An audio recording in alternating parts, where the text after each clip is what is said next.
que tienen que aprender ecografía, muchachos. Ustedes tienen que aprender. A ir por allá. Bueno, empecemos. Caminando que sea, pues.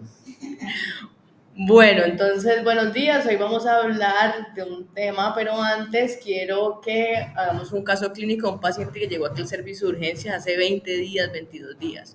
Entonces resulta que es una paciente de 12 años que venía de Villa Colombia, de Jamundí, sexo femenino, es estudiante de séptimo grado. La EPS es Cosalud, ingresó aquí en la Chuve el 5 de marzo del 2025 después del mediodía. El motivo de consulta, lo que decía su mamá, era que tiene debilidad en las piernas. La enfermedad actual es una paciente que es traída por su madre por un cuadro clínico de 10 días de evolución. Inició el 24 de febrero del 2025, consistente en sensación de pesadez en miembros superiores. Eran miembros inferiores que inició mientras realizaba ejercicio en clase de educación física en el colegio. Posteriormente, hace 6 días, sensación de pesadez y debilidad en miembros inferiores, a tal punto que presenta dificultad para la marcha. Desde el 28 de febrero, con pérdida del tono postural por debilidad en miembros inferiores y necesidad de caminar con apoyo, y tenía marcha atáxica. En la enfermedad actual referían control de esfínteres conservado, sin deterioro en la deglución, y hace 2 días un pico febril único no cuantificado, por lo que la madre le da manejo con medicina natural, con lo que aparentemente mejora, sin nueva recurrencia de fiebre, sin síntomas respiratorios, sin síntomas gastrointestinales, sin síntomas irritativos urinarios ni otra sintomatología adicional. Dentro de los antecedentes perinatales, producto de gesta número 2, la madre en ese momento de 30 años, un embarazo a término sin complicaciones, y refiere que hizo los controles prenatales. No recuerda cuántos controles prenatales hizo, pero la bebé nació bien, no requirió hospitalización al nacer y no recuerda ni el peso ni la talla pues al nacer. 12 años.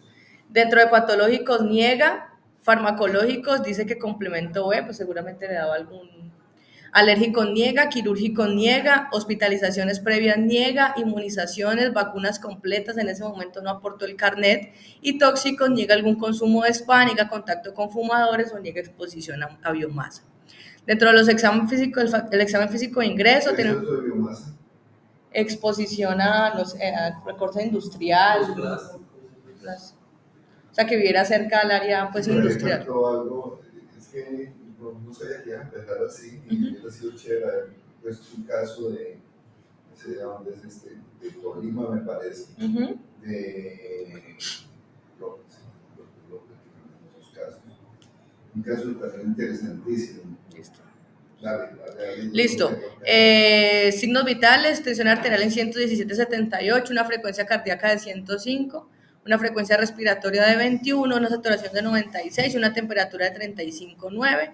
La temperatura. Gracias por los antecedentes. Ay, o sea, porque hay antecedentes que en esos antecedentes devolver como una única. Es que no, hablaste de biomasa, pero también debe haberse puesto siempre en esas cosas. Sí, exposición a mordedura, ¿no? Claro. Mordedura, ¿dónde vive? Esa es área rural, y la Colombia es área. No, ya me callé. ¿Otro estudiante de cuánto? ¿Otro estudiante de cuánto?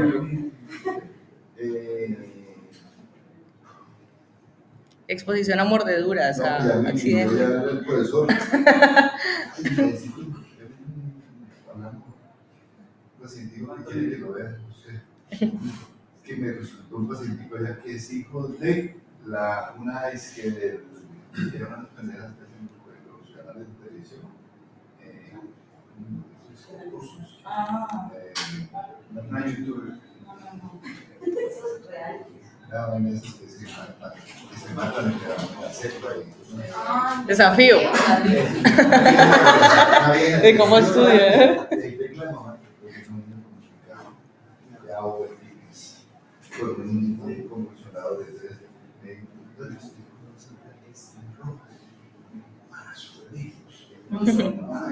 Me suena. Sí, me suena. ¿Listo? Entonces la exposición, ahí en exposiciones sí sería importante, como viene área rural, exposición a murciélagos, exposición a perros o animales silvestres. Lo digo porque es que hay un caso en Antioquia, ¿sí? Un caso en Antioquia bien interesante que lo interpretaron primero como un middle feature, que es una variante porque que lo que se va a hablar ahora más adelante, ¿sí? Pero resultó siendo una rabia, ¿sí? Okay. Y una niña, una señorita, una adolescente que se muere, es una pelada como de no sé cuántos años, pero que se murió con rabia, ¿sí? Entonces, 24 años, hace rato nosotros no tenemos acá, ahora en marzo del 25. Listo, entonces dentro de la antropometría, rango pues digamos como que llama la atención, pues que simplemente estaba pues en delgadez, y en el examen físico lo positivo en extremidades describen al ingreso debilidad de predominio en zona poplitea bilateral, sin edemas u otras lesiones. A nivel neurológico, un Glasgow 15 de 15, alerta, pupilas isocóricas rápidamente reactivas, compromiso del pan craneal séptimo con leve asimetría facial izquierda, sin oftalmoplegia y resto de pares craneales sin alteraciones. Fuerza 3 sobre 5 en miembros superiores, fuerza 2 sobre 5 en miembros inferiores. No se evidencia compromiso sensitivo, marcha atáxica, sin signos de hipertensión endocraniana o irritación meningia. Y reflejos, ausencia de reflejo aquiliano, patelares 1 sobre 5, estilo radial 1 y tricipital 1 sobre 4. Se hacen unos paraclínicos al ingreso, un hemograma sin leucocitosis, sin neutrofilia, sin compromiso de serie de hemoglobina ni plaquetas, PCR normal, electrolitos normales, gases normales, ácido láctico en 1,5, ALT, AST normal, función renal normal, RPR no reactiva y le hacen una punción lumbar.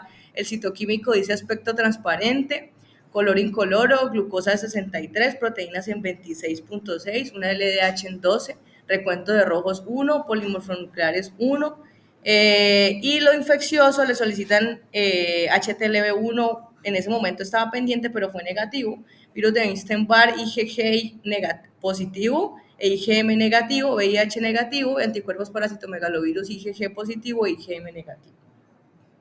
Entonces ahí con eso, ¿qué pensamos? No sé, los estudiantes, de pronto, si usted le llega a esas urgencias, ¿qué? Pues no sé. Devuélvete un poquito y dejárselo pegar así, pero dejarlo al otro. ¿Esto? Ahí. Yo pensaría un síndrome motor superior. Ajá. Pues tiene reflejos prácticamente unidos, disminución de fuerza muscular.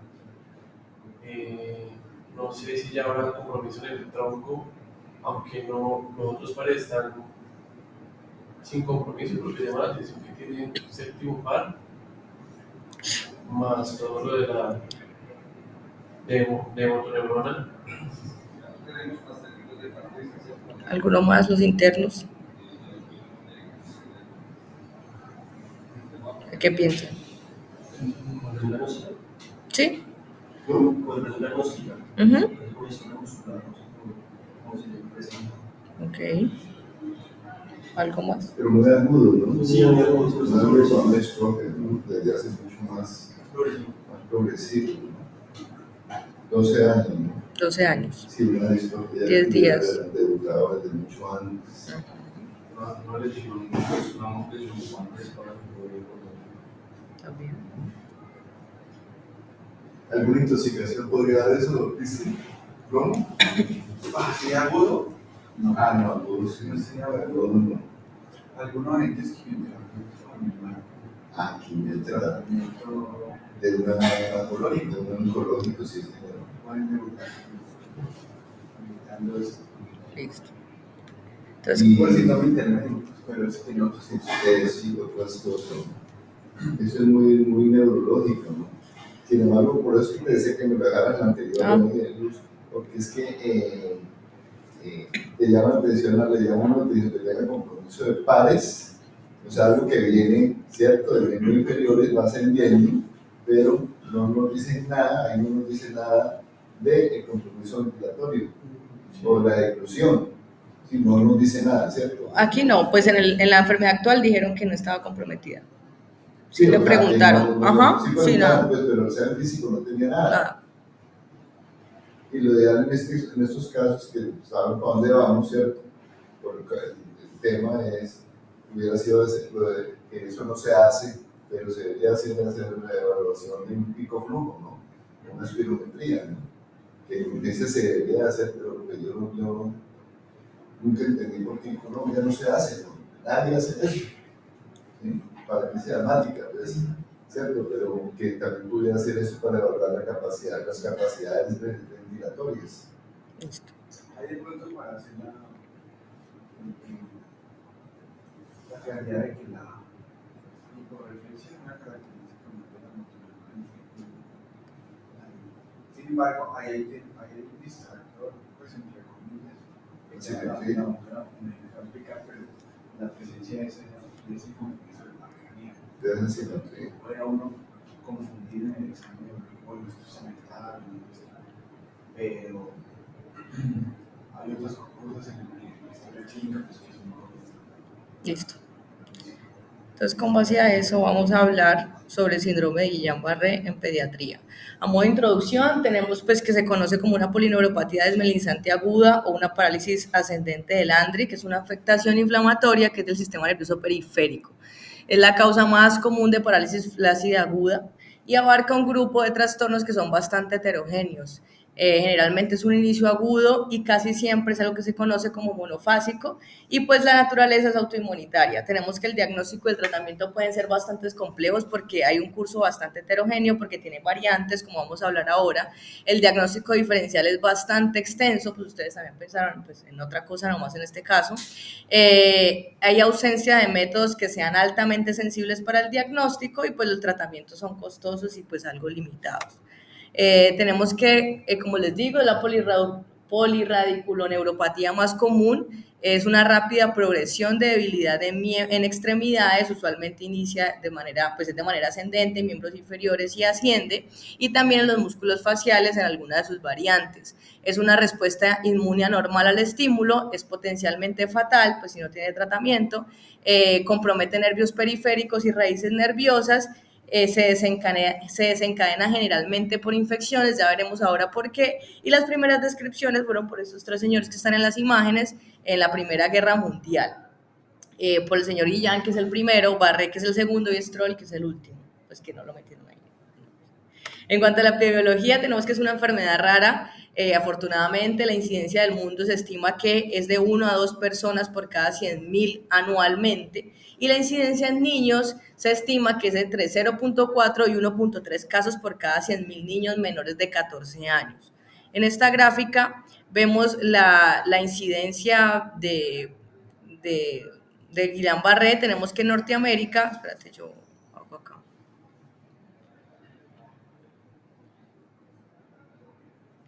En Norteamérica tenemos la incidencia de en Canadá 1.78 y en Estados Unidos es de 2.2 por cada 100.000 habitantes. En México, después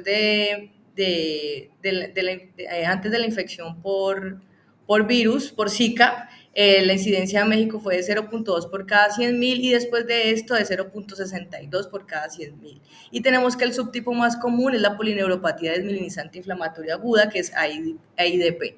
En Europa tenemos la incidencia de 0.84 a 1.9 por cada 100.000. En Asia la incidencia de 0.44, en Japón a 3.25 por cada 100.000. En América Central tenemos la incidencia, aquí estaba descrita en Honduras, en 1.37 por cada 100.000. En Sudamérica tenemos la incidencia de 0.4 por cada 100.000 en Brasil, a 2.12 en Chile por cada 100.000. En África tenemos la incidencia de 0.83 por cada 100.000, en el Oriente Medio tenemos una incidencia de 2.1 en Irán por cada 100.000 y en Oceanía la incidencia fue de 1.35 en Australia por cada 100.000. Tenemos que el 5% mueren incluso con tratamiento. Tenemos que el 20% de estos pacientes no pueden caminar de manera independiente al cabo casi de un año. La mayoría va a alcanzar su máxima discapacidad en 2 semanas, que hacen como el pico. El 20% de estos pacientes van a tener insuficiencia respiratoria, van a requerir ventilación mecánica invasiva. La mortalidad es casi del 10%, pues del 3 al 10%, y el 2 al 5% pueden presentar algo de recaídas.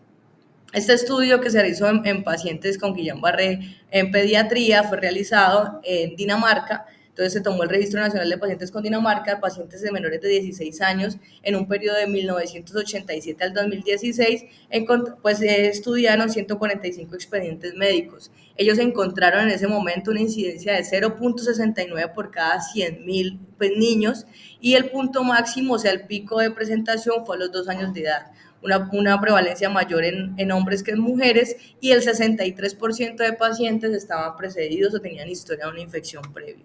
En Colombia tenemos esta tablita, la enfermedad de huérfanas en el periodo del 2016 al 2023. Tenemos que el síndrome de Guillain-Barré en el 2009 hubo un registro de 569 casos, en el 2020 disminuyó a 410 casos, en el 2021 un ascenso relativo a 466 casos, tenemos que en el 2022 527 casos, y en el 2023 en ese momento fueron descritos 376 casos, que era un porcentaje en el 2023 de 2.7, donde vemos pues de que se había disminuido la incidencia pues en el reporte en ese momento. Este estudio, que fue recientemente publicado, donde hace parte pues dos de nuestros profesores, el doctor Juan Pablo Rojas y el doctor Cristian, fue publicado recientemente, hace 20 días. Es un estudio prospectivo de casos y controles que hicieron entre junio del 2016 y diciembre del 2019 en 5 ciudades colombianas, hasta Barranquilla, Cali, Cúcuta, Medellín y Pasto. Esas ciudades hacen parte de un estudio de neuroinfecciones emergentes en las Américas, una red de investigación que está establecida en Colombia como un observatorio multicéntrico de trastornos neuroinflamatorios agudos, pues para investigar el papel de las infecciones virales. Entonces, fue en 9 hospitales universitarios de esas 5 ciudades colombianas. Lo que hicieron fue reclutar pacientes que tenían un diagnóstico reciente de síndrome de Guillain-Barré y un control domiciliario, y además un control hospitalario que estaba comparejado por la edad y por la estación del año por cada caso. Entonces lo que hicieron fue utilizar información de la historia clínica y muestras de sangre, tomaron líquido cefalorraquídeo, orina para diagnosticar las infecciones bacterianas o virales, e identificaron también anticuerpos antiglicolípidos en suero. ¿Cuáles fueron los resultados? Tuvieron 57 pacientes con Guillain-Barré, de estos 66.7 eran varones, y pues la mediana de edad eran 52 años, junto con 77 controles. Encontraron que estaba asociado con la presentación de diarrea y con antecedente de infección reciente de las vías respiratorias superiores, y los patógenos que estaban más asociados fue Campylobacter jejuni en el 74%, Mycobacterium pneumoniae el 23%, chikungunya en el 7%, que esas fueron las más frecuentes. Identificaron también que los anticuerpos IgG antiglicolípidos contra GM1 y sus complejos heterodímeros estaban asociados con síndrome de Guillain-Barré. Entonces, con conclusión, ellos encontraron pues de que después de la epidemia de Zika, las infecciones que causan diarrea y las enfermedades de las vías respiratorias contribuyen a una carga de síndrome de Guillain-Barré en Colombia, y que la prevención y el control de estos patógenos que están transmitidos por alimentos, puede controlarlo, puede reducir la incidencia pues, de tener síndrome de Guillain-Barré. Otros factores de riesgo: tenemos que cerca de 2 de cada 3 pacientes que desarrollan este síndrome han padecido una infección las 6 semanas previas en la aparición de los primeros síntomas. Por eso es muy importante tener un paciente con debilidad, preguntar si han tenido fiebre o síntomas gastrointestinales o respiratorias, pues al menos un mes antes. Se ha encontrado pues de que los patógenos más asociados es el Campylobacter jejuni, citomegalovirus, virus de la hepatitis E, Mycoplasma pneumoniae, virus de Epstein-Barr, Zika, medicamentos biológicos, algunas vacunas como lo son la influenza, el herpes zóster y el SARS-CoV, y tener una historia de cirugía reciente también se describía como un factor de riesgo. Tenemos que en el 2016, en esta parte de acá, se publicó un trabajo en The New England Journal of Medicine, donde se observó cómo los pacientes, o sea, que estaban diagnosticados con un síndrome de Guillain-Barré, existían pruebas evidentes para haber padecido Zika. Entonces tenemos que esta lineecita de acá son los pacientes que han presentado Zika, y estas barritas, pues los pacientes que presentaron síndrome de Guillain-Barré. Entonces tenemos que aproximadamente aquí vemos que en el 2016, en la semana 2-3, empezó a aumentar los casos reportados de Zika, y asimismo se empezaron a presentar los casos de síndrome de Guillain-Barré. Este estudio fue aquí en el 2016, aquí en Colombia. Tenemos que los casos confirmados en Cúcuta fueron más de 700 desde la semana 32 del 2015 a la semana 12 del 2016, y Cali tenemos que habían descrito de 51 a 100 casos en ese momento. Bueno, la clasificación electroclínica tenemos que el síndrome de Guillain-Barré afecta patológicamente el sistema nervioso periférico y se clasifica en varios subtipos según las características pues clínicas o patológicas. En este caso la clasificación es electroclínica. Tenemos que la polineuropatía desmineralizante inflamatoria aguda o AIDP, que lo van a ver a lo largo de la exposición, y las otras variantes axónicas que son la neuropatía axonal aguda, que es AMAN, y la neuropatía axonal sensitiva motora aguda, que se conoce como AMSA. Entonces aquí en este cuadro vemos las características clínicas, vemos las características, los resultados electrofisiológicos, la clasificación de anticuerpos y los nervios que están afectados. Entonces, dentro de las características clínicas en AIDP tenemos que principalmente es para paraparesia y tetraparesia progresiva, tienen déficits sensoriales, tienen hipobarreflexia con o sin bloqueo craneal y que la recuperación es alrededor de un mes. En AMAN tenemos que estos pacientes tienen principalmente deficiencia motora, poco frecuencia con síntomas de pares craneales, no tienen dolor ni tampoco tienen pérdida sensorial y tienen ausencia del reflejo tendinoso. Pero también en estos pacientes, en esta variante, pueden existir que los reflejos están completamente normales o incluso en la fase temprana de la enfermedad están muy exagerados. Ellos tienen una recuperación rápida si los comparamos con la anterior. Y los de AMSAN son similares a estos anteriores, pero ellos sí tienen déficits neuronales y generalmente el curso de la enfermedad es mucho más grave. En cuanto a los resultados electrofisiológicos, lo que se encuentra en la AIDP es que tienen conducciones nerviosas sensoromotoras que están enlentecidas o que tienen latencia prolongada de la onda F. En los de AMA son las características de polineuropatía axonal, los de AMSA, que tienen características de la polineuropatía axonal con acción sensitiva teonada ausente, y los de acá usualmente son igual a los anteriores.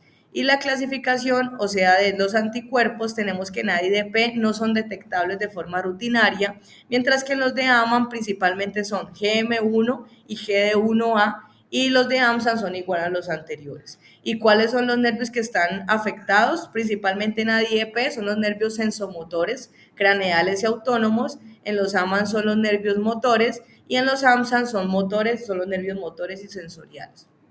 Otras variantes, tenemos la variante cervicobraquial faringia y tenemos la variante de síndrome de Miller-Fisher. Tenemos que la primera, la cervicobraquial faringia, las manifestaciones clínicas son que tienen debilidad prominente en los músculos principalmente orofaringios, en los del cuello, en los faciales y también incluso alrededor del hombro.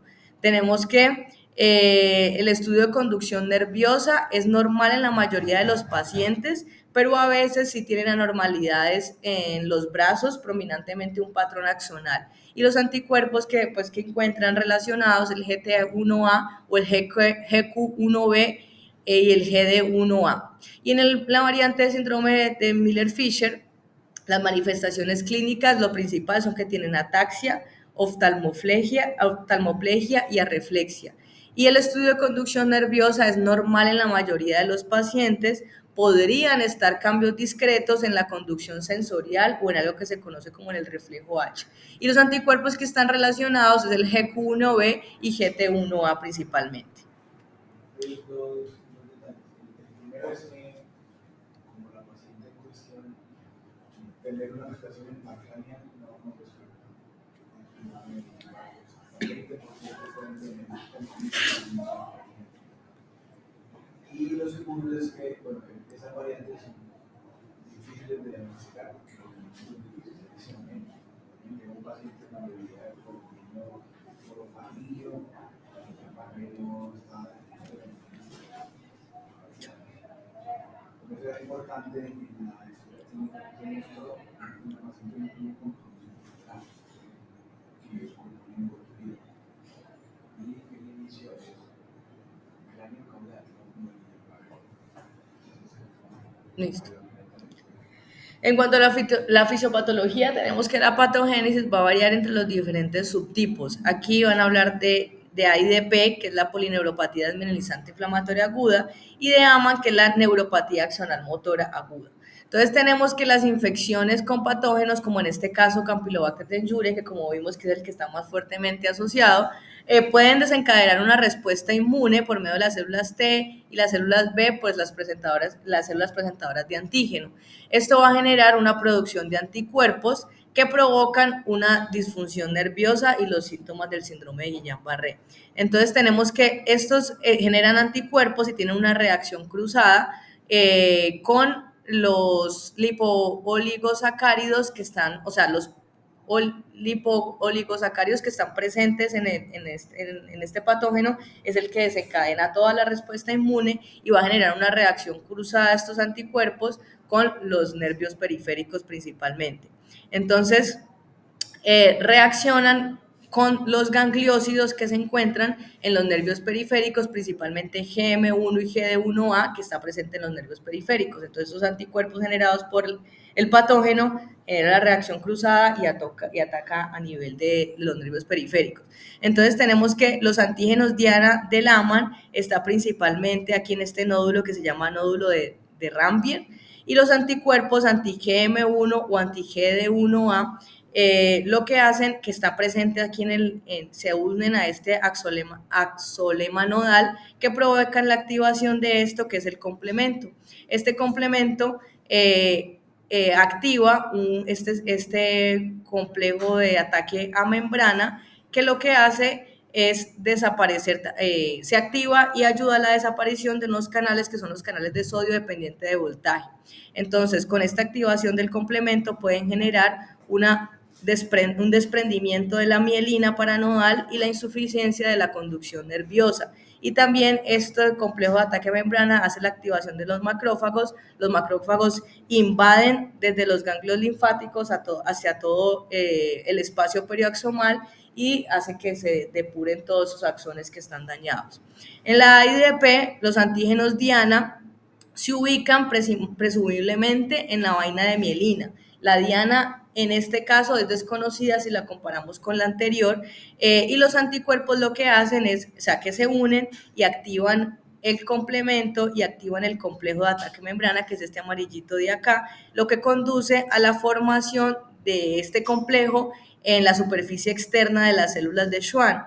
Entonces, como está formada ahí por medio de los macrófagos, lo que hace es que empieza a degenerar a nivel vesicular y la invasión de la mielina hasta que lo destruye. Eso es lo que básicamente ocurre ahí. En esta imagen es pues básicamente lo mismo, pero pues un poquitico más ahí complejo. Lo que muestra es que las células T pasan la barrera hematoencefálica y por medio de las células presentadoras de antígenos se forman las células, se activan las TH0. A partir de estos tenemos la producción de TH17 que me va a producir interleuquina 17A. También se forma a partir de la TH0 las células TH2, que me va a activar las células B y las células plasmáticas para la formación de anticuerpos. Por otro lado, también las células TH1 generan producción de factor de necrosis tumoral alfa y de interferón gamma que hacen la activación del macrófago. Entonces, lo que ocurre en AIDP es que estos anticuerpos, estas células B maduras, se convierten en estas células plasmáticas y producen anticuerpos patógenos. Y estos macrófagos que fueron activados por la otra producción de las interleuquinas hace una tormenta de citoquinas, entonces interactúan con estas células inmunes y generan pues más inflamación y daño a nivel pues periférico. Y lo que ocurre en AMAN es que estos anticuerpos antigangliósidos reconocen este nódulo, que es el nódulo de Rambier, que ya habíamos hablado antes, causan degeneración del axón mediante la formación de MAC, de complejo de ataque a membrana, por medio de la unión de los anticuerpos. Tenemos que en un subgrupo de pacientes con Guillain-Barré se encuentran anticuerpos séricos contra los gangliósidos. Estos gangliósidos residen en altas densidades tanto en los axolemas como en otros componentes de los nervios periféricos. Tenemos que estos son anticuerpos que se han visto involucrados en la fisiopatología del Guillain-Barré y sus variantes. Entonces, estos anticuerpos están dirigidos contra los gangliósidos y los gangliósidos son esfingolípidos que están encargados principalmente de la mielinización y de mantener la integridad de todos los axones neuronales y también del impulso nervioso y de reconocer otras células. Entonces, estos gangliósidos van a estar compuestos específicamente por ácido siálico, que están unidos a ligosacáridos y que están en relación a la galactosa y también a la glucosa, pero principalmente están en los nervios periféricos, ocupando los nódulos de Rampier que los habíamos nombrado anteriormente. Entonces, dependiendo de los anticuerpos dirigidos contra los gangliósidos, van a estar presentes en diferente patología o en las variantes que ya hemos hablado, debido a mimetismos moleculares entre los gangliósidos y el lipo-oligosacárido bacteriano, que por eso es que está fuertemente asociado a las infecciones previas. Entonces aquí vemos que AIDP no tiene ningún anticuerpo IgG pues contra este, pero se ha descrito, como hablamos ahora, en la neuropatía axial motora, principalmente están los anticuerpos IgG contra GM1 y G1D1. Tenemos que en las otras formas casi siempre son esas, pero en la debilidad, que era braquial-faringia, está principalmente GT1A, GQ1B y GD1A. Y el resto, en el síndrome de Miller-Fisher, están estos dos principalmente, que los que están más fuertemente asociados, que es el GQ1B y el GT1A. ¿Se toman en sangre o en litros se lo requiere? En sangre, son séricos, sí. ¿Y lo hay un médico? ¿Listo? O sea, Nosotros eso usamos ordinariamente. pero el estudio que ustedes mostraron Sí, ellos lo hicieron. pero el En la estudio, clínica. pero en la vida real. No, son muy costosos y como vamos a ver, no son mayoritariamente clínicos. De pronto eso tiene las variantes. Hay algunas variantes que son de estímulos que están limitadas y citoquinas y de anticuerpos. En cuanto a las manifestaciones clínicas, tenemos que la presentación clásica va a ser debilidad progresiva ascendente de las extremidades asociado a reflejos reducidos o ausentes completamente. Algunos pacientes pueden presentar en algunas variantes debilidad localizada o pueden tener incluso parestesias u otros déficits sensoriales. Tenemos que el 50% de estos van a tener déficit de los nervios craneales, pueden tener debilidad facial bilateral, pueden tener disfagia o disfunción motora a nivel extraocular. Casi el 90% de los pacientes van a experimentar dolor y el 20-25% de estos pacientes van a desarrollar insuficiencia respiratoria que va a requerir ventilación mecánica. En esta gráfica vemos la evolución del síndrome de Guillain-Barré. Entonces, la mayoría de los pacientes, vemos en este color naranja, presentan una infección antes del inicio de la debilidad, o sea, dice que más o menos 4 o 6 semanas antes presentan la infección, y tenemos que con frecuencia la debilidad empieza a presentar, o sea, hacen su máxima, como su pérdida máxima de fuerza a las 2 semanas y luego se empiezan a recuperar progresivamente, que eso puede ser de 6 meses o incluso un año. Casi todos, más o menos el 90% recuperan su movilidad completa o pueden caminar solitos a los 6 meses. Entonces eso es una recuperación de bastante tiempo. Y por esta parte... No es que yo me levanté ya con una debilidad, eso es para pensar en otros, la isquemia mental, y en el cuadro progresivo de cierto o en el isquemia a nivel neoplásica, con comprimido lentamente, muy seguro. Y lo otro es, muchos intensivistas me piden que me mejore rápidamente. Por más que uno quiera, no puede sacar tan rápido de la UCI, porque tiene una historia natural donde hay una semana de paciente basta en una meseta, digamos. Ahora debe ver tus experiencias con esta patología. Y esta línea es tan sencilla, ¿no? Es como usted cree que esto es facilito y esto no es tan sencillo. No es tan sencillo. Y es... Inclusive los que tienen afectación, por ejemplo, a nivel pulmonar, diafragma, los llegan a recuperar. Sí. Oh, el niño ya, la doctora Rola, y tenemos en esta lineecita verde los anticuerpos antigangliósidos que se empiezan digamos, se puede incluso encontrar al inicio de la enfermedad y empiezan a disminuir los niveles cuando va pasando el tiempo.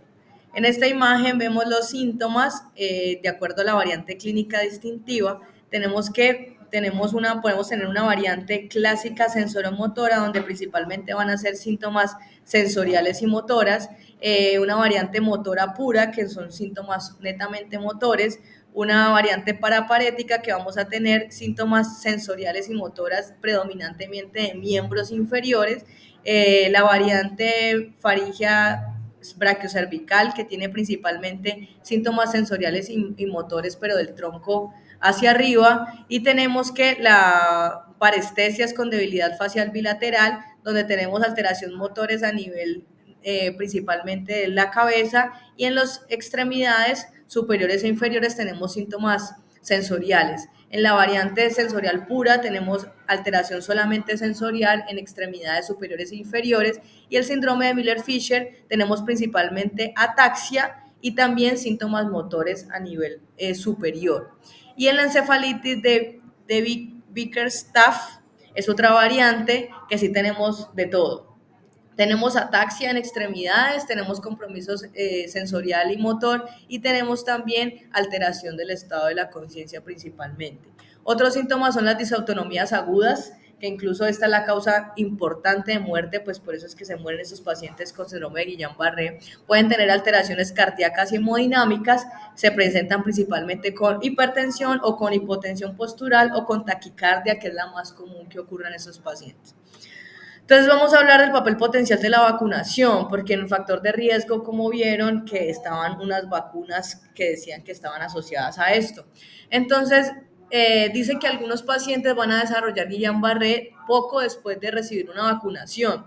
Esto se habló por primera vez por allá en Estados Unidos, cuando hubo una campaña de vacunación en 1976 contra influenza. Entonces encontraron que el riesgo estimado de tener Guillain-Barré relacionado con la vacuna fue alrededor de 1 por cada 100.000.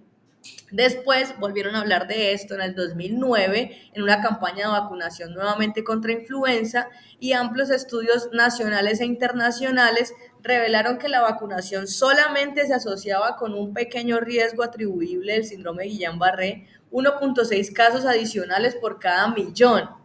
Entonces, se encontró que el riesgo de desarrollar de síndrome de Guillain-Barré después de una infección por influenza es casi 7 veces mayor que después de usted vacunarse. Entonces, pues se tiene que vacunar. Y no se han observado recaídas en pacientes que tienen antecedentes de esta enfermedad después de vacunarse. O sea, les dio Guillain-Barré y se vacunan y que les dé, pues es muy poco probable. Estudios recientes de CDC han encontrado que hay un mayor riesgo de tener Guillain-Barré en pacientes mayores de 18 años después de la vacunación con COVID, la de Hansen, pero no después de la vacunación contra COVID, contra la vacuna de Pfizer o la Moderna, pero sí encontraron que sí había una asociación con esa vacuna de COVID.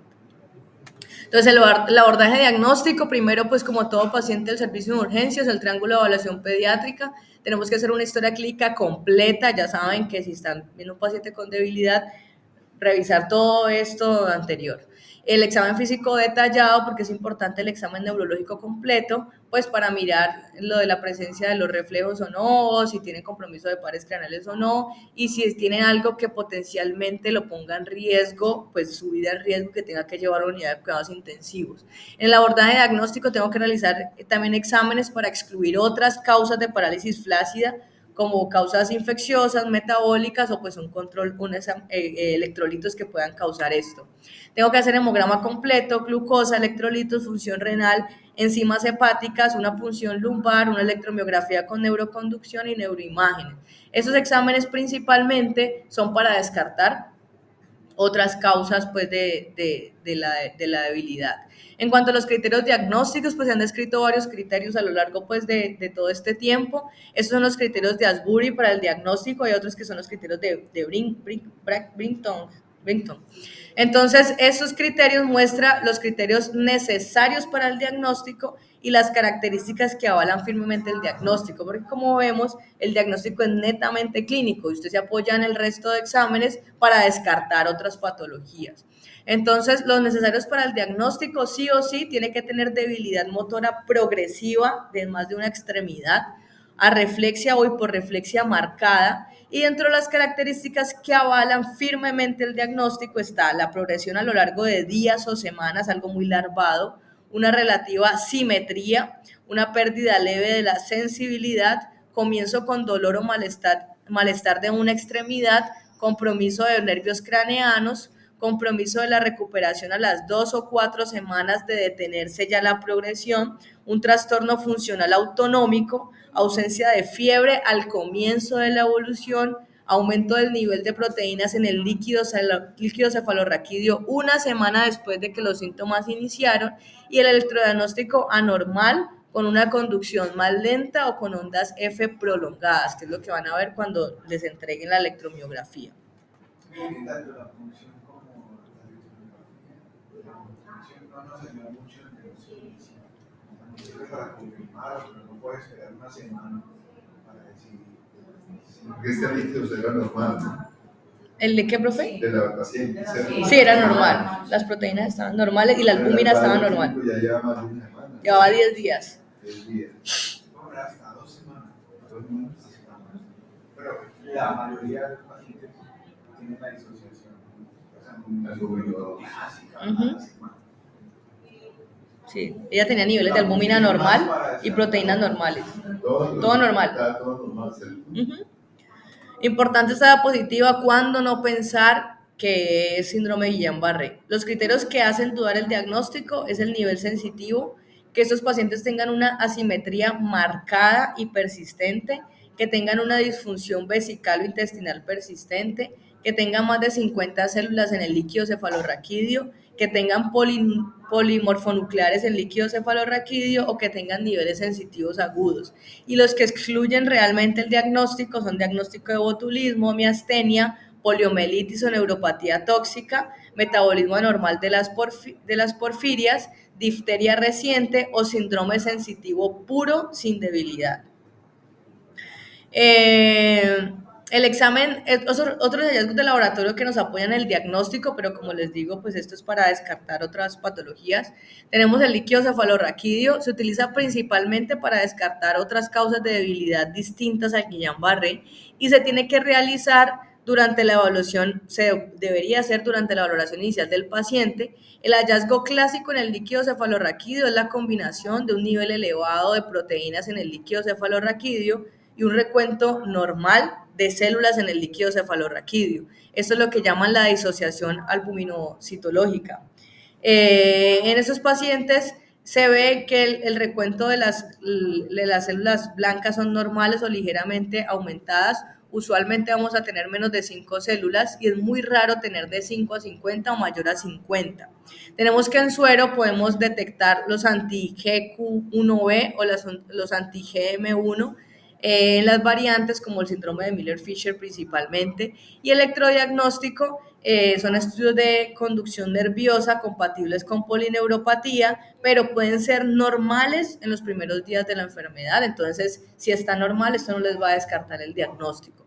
Otra cosa que se me olvidó aquí en el líquido cefalorraquídeo, tenemos que los pacientes que tienen una pleocitosis marcada, o sea, si encontramos más de 50 células, usted tiene que pensar en otras patologías. ¿Listo?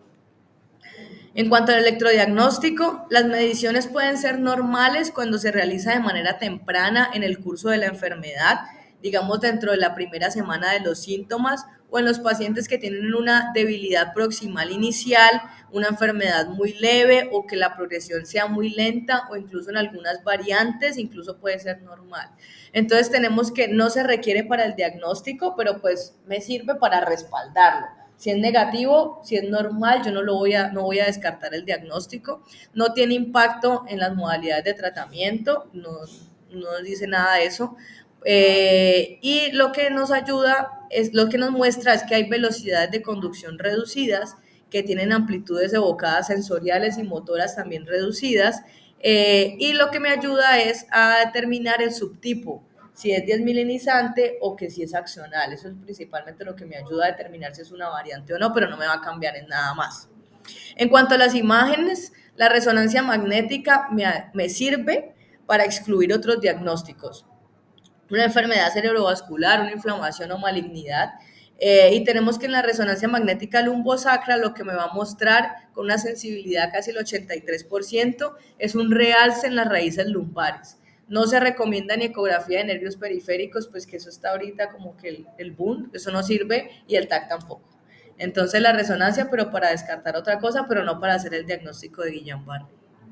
Importante en el abordaje diagnóstico de estos pacientes hacer esta escala, que es esa escala de Hughes, que lo que me permite es clasificar estos pacientes en el compromiso neurológico que tienen. Y según el puntaje se van a adoptar algunas recomendaciones del manejo farmacológico específico. Esto fue desarrollado por allá en 1978 y lo ideal es que cuando llegue el paciente usted tiene que clasificarlo con esta escala en la valoración inicial y también en el seguimiento del mismo porque nos ayuda pues para mirar el progreso de la enfermedad. Entonces tenemos que son 6 niveles, el primero es el grado 0 que es sin discapacidad y el grado 6 es riesgo de pues, muerte. El 1, signos y síntomas menores y conserva la capacidad de correr. El grado 2 es la capacidad de caminar 10 metros sin ayuda, pero no puede caminar. El grado 3 es capaz de caminar 10 metros con ayuda. El grado 4 está confinado a una cama, a una silla sin poder caminar. Y el 5 requiere ya asistencia respiratoria. Entonces, con esto tenemos que el diagnóstico diferencial del síndrome de Guillain-Barré es amplio y va a depender en gran medida de las características clínicas de cada paciente. Entonces, tenemos que descartar con trastornos musculares y metabólicos, enfermedades de la motoneurona, trastornos de la transmisión neuromuscular y polineuropatías.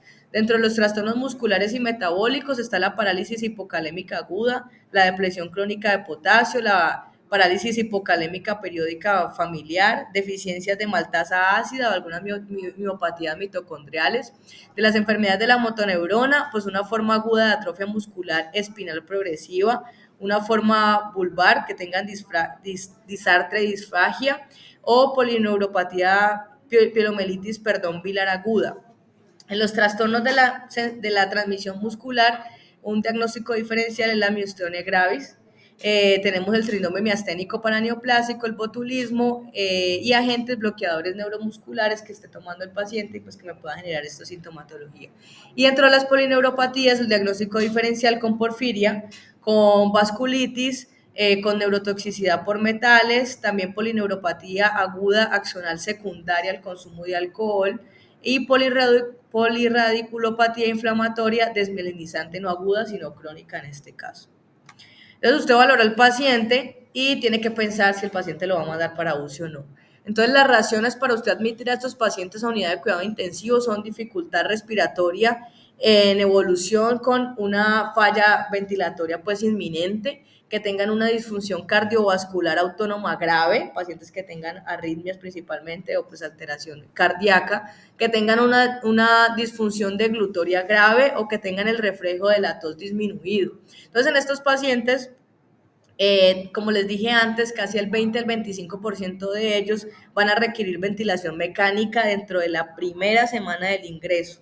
Entonces, los pacientes con riesgo de insuficiencia respiratoria se tienen que identificar lo antes posible. Entonces, usted coge y hace esta escala, que es el índice de insuficiencia respiratoria Erasmus GBS modificado o M-EGRIS. Entonces, usted lo que tiene que hacer es que hace con estos datos los días entre el comienzo de la debilidad y el ingreso al hospital, da unas categorías y con eso da un puntaje. La debilidad facial y o vulvar al ingreso hospitalario, si está ausente o presente, le da un puntaje y el puntaje total al ingreso hospitalario, entonces usted lo hace y de acuerdo a lo que le da es el riesgo de poder requerir ventilación mecánica y si lo lleva a UCI o no. Un puntaje total es de 0 a 7, de 0 a 2 un bajo riesgo que es un 4%, del 3 a 4 un riesgo intermedio que es el 24%, si tiene más de 5 puntos o 5 puntos es un alto riesgo, entonces tiene que llevarlo a UCI. El tratamiento... Pero no lo entendí ese puntaje. ¿Cuál? 60, 60 y 51, ¿qué es? ¿Esta categoría? ¿Esto? Dice que te da 0, ¿qué es? Ese es el puntaje de la escala de, no me acuerdo cómo se llama, la MRC. Sí, lo que dice la de... Esta. Pues es 0. Es la escala que se usa de fuerza. ¿De fuerza? Ok. Que es muy parecida a la de Hughes, Ya. pero es más larga y tiene más puntaje. Ahí elija Urpa. Es para encefaloparesia, no puede levantar la cabeza, de cúbito supino, eso, ese paciente no vamos a hablar en Yo diría que ya es muy tarde. Sí, pues. Para mí eso ya es muy tarde. Porque ya el portero sabe que hace la falla. Ya, nadie debería hacer ahorcar, no, dice ya está, no hay mundo. Listo. Bueno. Entonces, el tratamiento, tenemos opciones de tratamiento, principalmente la plasmaféresis y la inmunoglobulina. Se debe considerar también, como habíamos hablado de los otros síntomas autonómicos y demás, el uso de antihipertensivos con vidas medias cortas.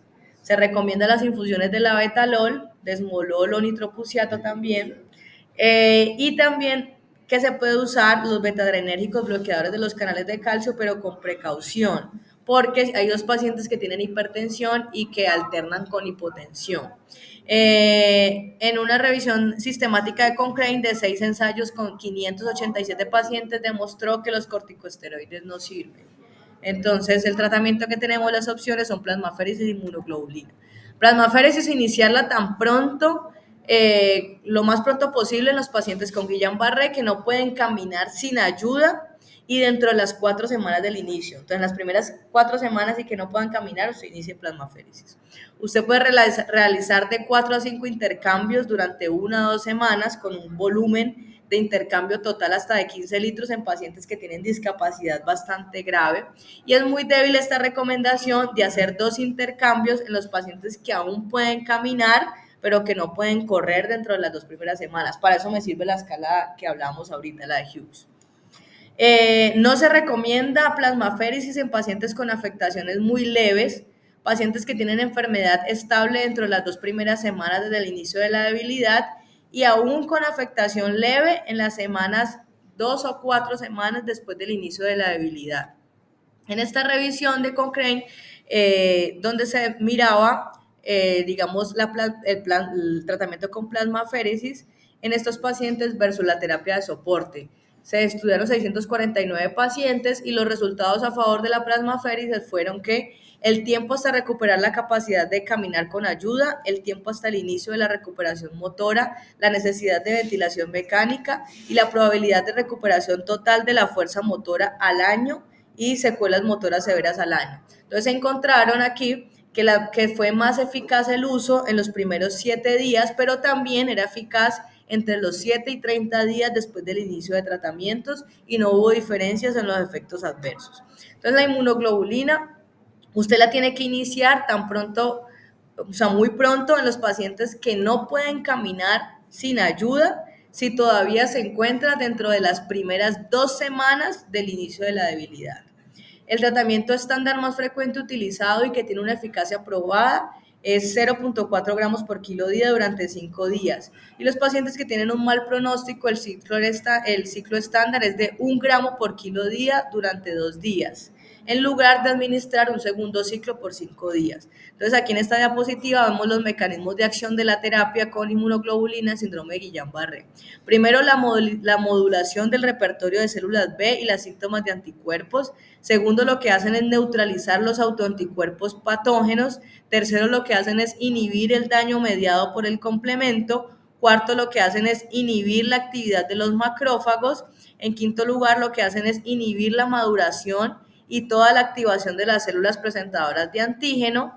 Y en el sexto, lo que hacen es una regulación negativa de la producción de citoquinas proinflamatorias. Y la séptima, mecanismo de acción es que inhiben la citotoxicidad celular. Como vimos, toda la fisiopatología lo que hace aquí es tratar la inmunoglobulina. La inmunoglobulina usted la puede iniciar en pacientes que todavía puede caminar sin ayuda dentro de las primeras 4 semanas de inicio de debilidad, pero que tienen un riesgo de que se deterioren rápidamente. También los puede tratar, también se utiliza en los pacientes que no pueden caminar sin ayuda, pero que tienen menos de 4 semanas del inicio de la debilidad. No se recomienda en utilizarla en los pacientes que están muy levemente afectados con una enfermedad estable en las primeras 2 semanas. Entonces, si comparamos las dos, se han hecho varios estudios comparando plasmaféresis con inmunoglobulina y no se pudo demostrar una diferencia significativa en la eficacia de ambos, aunque encontraron que se interrumpió menos el tratamiento con inmunoglobulina que el tratamiento con plasmaféresis. Generalmente la inmunoglobulina se asocia con pocos eventos adversos y está disponible en la mayoría de los hospitales, mientras que la plasmaféresis requiere instalaciones especiales, tener buen acceso intravenoso y tiene una tasa de eventos adversos mayor, entonces por eso se preferiría utilizar inmunoglobulina, pero ambas sirven igual, no hay una diferencia sino la que usted tenga disponible, pero sería mejor, no sé, la inmunoglobulina. Menos efectos adversos. Creo que es mejor por lo menos necesitar. Porque, o sea, cuando uno mira los estudios, no Hay es diferencia. totalmente lo necesario no es una limitación de no superioridad. No es superior, es distinto, no es superior la referencia. O no, pero cuando hacen estudios de costo-efectividad, eso ya empieza uno más. Entonces, el billete por medio, ¿sí? La plasmaféresis parece más, porque hay unas cosas. Okay. Son 2 gramos por kilo, ¿cierto? 1 a 2. 1 kilo día. Ajá, por 2 días. Listo. Póngale 70 kilos, a ver, son 5 ahí. Yo convulsiono ya cuando me pone ahí. Por eso, cuando hay poquitos estudios los que hay el catéter no vale nada, capaz que tener la máquina. Y en pediatría hay un limitante porque en la ciudad muy pocas tienen el equipo que pueda hacer la de kilos, no sé cómo. ¿Ya acabaste todavía? No, todavía no. ¿Qué tal? Sí. Hemos hablado mucho. Puedo contar lo mío. Bueno, entonces la inmunoglobulina después de la plasmaféresis o plasmaféresis después de inmunoglobulina, se recomienda no realizar tratamiento de plasmaféresis después de inmunoglobulina en comparar con utilizarlos solos. Y no se sugiere tratar posteriormente con el tratamiento alternativo, o sea, no uno sumarla no va a mejorar. Pero el paciente que no te responde a la claro, a ver, si usted tiene algo de eso, si no responde. No. Si no responde. No tengo. Hay 2 escenarios. El paciente que O sea, responde. tú sabes inmunoglobulina, que es lo que hoy en día los Hay 2 escenarios. El primero es paciente que llama respondedor parcial. Le coloca la primera dosis, mejora un tiempito y luego vuelve a la debilidad. Y ese se tiene licencia con el de otra dosis de inmunoglobulina. Y está el no respondedor. En ese es el único escenario en el que usted dice, le puse el tiempo, no mejoró, voy a llamar. Es el único en el que puede contrario. Pero ahí por eso es importante las escalas, como para uno saber si el está mejor, si documentar lo que Listo. ¿Cuándo vacunar después de haberlo manejado con inmunoglobulina? Esto es importante porque es una recomendación que se tiene que dar. La administración de inmunoglobulina y algunos hemoderivados pueden interferir con la respuesta inmunitaria de las vacunas. Principalmente se han estudiado las vacunas, los atenuados, vivos atenuados. Entonces, de acuerdo a usted cuánto recibió de inmunoglobulina intravenosa, sí tiene que esperar meses para vacunar. Entonces, si recibió 1 o 2, tiene que esperar de 10 a 11 meses para poder vacunar al paciente. Entonces, eso es importante que lo sepan después de haberle dado el tratamiento. El manejo del dolor, principalmente con gabapentinoides, gabapentina o pregabalina, pues porque el dolor es pues, por alteración a nivel de los nervios periféricos. Sí, en serio. Y es una relación como en pediatría, o sea, dolor antes de la debilidad. Porque a veces con el niño pequeño uno sabe si no camina es porque le duele o si de verdad hay una afectación motora, hay que sospechar que es un. También pueden utilizar inhibidores de recaptación de serotonina o noradrenalina y puede usar opioides pero con mucha precaución. Entonces preferimos mejor los gabapentinoides. Terapia de rehabilitación. Se recomienda iniciar la rehabilitación durante la fase aguda. Apenas lo identifique, empiece usted la rehabilitación y hacer la rehabilitación también de manera domiciliaria, mínimo por 6 meses, porque se pueden demorar hasta 1 año o 6 meses en volver a caminar. Prevenir el desacondicionamiento, ayudar a mejorar las habilidades de independencia, reducir la fatiga, programas de ejercicio pues supervisado, manejo del dolor y apoyo psicológico pues porque no caminan durante 6 meses.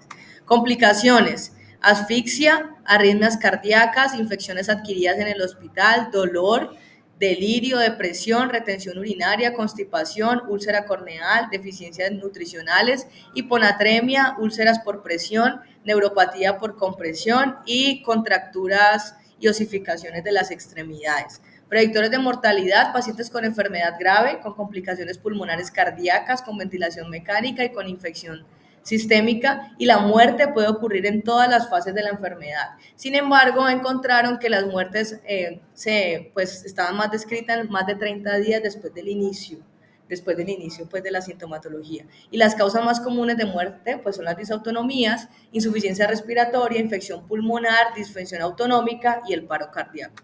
En el seguimiento y el pronóstico, esos pacientes requieren un monitoreo continuo necesario para poder usted evaluar la recuperación y detectar las secuelas utilizando pues un enfoque multidisciplinario. Tiene que hacer un impacto en la intervención temprana, pues con los tratamientos que ya hablamos, y las consideraciones psicosociales son importantes, pues porque el apoyo emocional y psicológico es crucial, y más en estos niños, pues por todo lo que presentaron.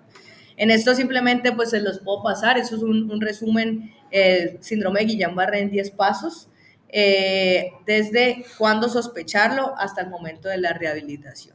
Entonces, en conclusiones, tenemos que es una neuropatía monofásica inmunomediada, se caracteriza por inicio agudo con debilidad predominantemente motora y es una causa frecuente de parálisis respiratoria. Se han descrito numerosas variantes con diferentes pronósticos y manifestaciones. El electrodiagnóstico no es necesario, pero me facilita el diagnóstico pues, para mirar las variantes. El diagnóstico es netamente clínico, la inmunoterapia sí marca la diferencia en la recuperación de los pacientes. Se vio que ellos pueden recuperar incluso sin tratamiento algunas variantes a los 6 meses, pero si usted les pone el tratamiento pueden ayudarlo a recuperar más rápidamente. El tratamiento de soporte preventivo y cuidadoso es igualmente importante para reducir la morbimortalidad, y la rehabilitación se tiene que iniciar desde la fase aguda. ¿Listo? ¿Y les cuento qué pasó con el paciente o no? ¿Le cuento qué pasó con el paciente? No, es que murió. No. ¿Qué pasó? Bueno, entonces, ¿qué pasó? El diagnóstico fue polineuropatía estudio, se dejó como un síndrome de Guillain-Barré, se comentó con el doctor Rojas, quien valoró al paciente y confirmó síndrome de Guillain-Barré, inició manejo con inmunoglobulina 2 gramos por kilo por 48 horas, a suministrarle 30 gramos diarios con monitoría estricta en uso pediátrico. Se solicitó laboratorios, realización de punción lumbar, electro y TAC para descartar. Se hicieron TAC antes de la punción. Ajá. Entonces este fue el plan de manejo.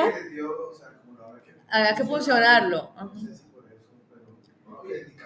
La inmunoglobulina, el TAC de cráneo pues fue normal.